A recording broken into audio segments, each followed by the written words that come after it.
start left right left right left right দল আরামে দাঁড়াও দল সোজা হবে সোজা হও left right left right left right আমরা কে আমরা বাহিনী আমরা কি বাহিনী আমরা কি বাহিনী খারাও ভাঙ্গা দেই এটা কি বাবা বাঙ্গারি আরে আরে এটা বিমান এখন কও আমরা কি বাহিনী আমরা বাঙ্গারি বাহিনী আচ্ছা যাই হোক এবার বলো আমাদের কাজ কি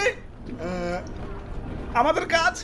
বাংলার আকাশ শত্রুদের থেকে রক্ষা করা এবার বলো আমাদের কাজ কি হুদাই এদিক সেদিক তেল খরচ করে বিমান উড়ামু আর বিমানের শব্দে জনগণের কান ফাটামু আচ্ছা যাই